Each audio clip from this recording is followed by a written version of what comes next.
Ou bien je les laisse réfléchir, je sais pas encore. Alors, exercice 6, dans votre cours toujours. La commande nombre aléatoire SUTI vous permet d'obtenir un nombre aléatoire entre 0 et 1. Alors, quelle est la probabilité d'obtenir un nombre entre 0,33 et 0,59? Sous-entendu ici, quelle est la loi de probabilité vérifiée par la variable x? On choisit un nombre au hasard, donc la variable x suit la loi uniforme sur l'intervalle 0,1.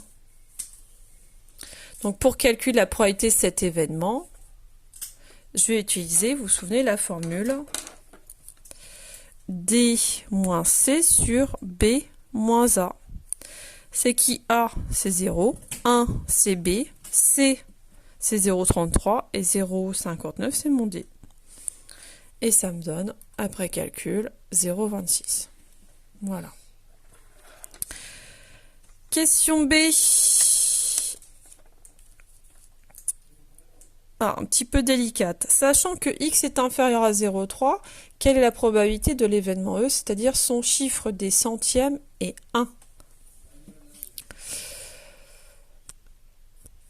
Donc on a un nombre qui est forcément plus petit que 0,3. Et en plus, je connais le chiffre des centièmes qui doit être 1.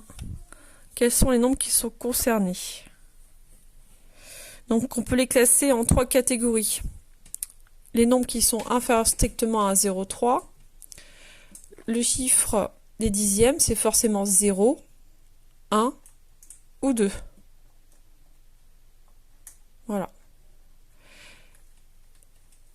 Et après, on veut que le chiffre des centièmes soit 1. Donc, quels sont les nombres qui sont concernés? Les voici. Donc ici, le chiffre des dixièmes, c'est 0. Le chiffre des centièmes, c'est 1. Et on va jusque 0,2 exclu. Là, tous les nombres ont bien un chiffre des centièmes qui est 1. Ensuite, même chose, cette fois avec le chiffre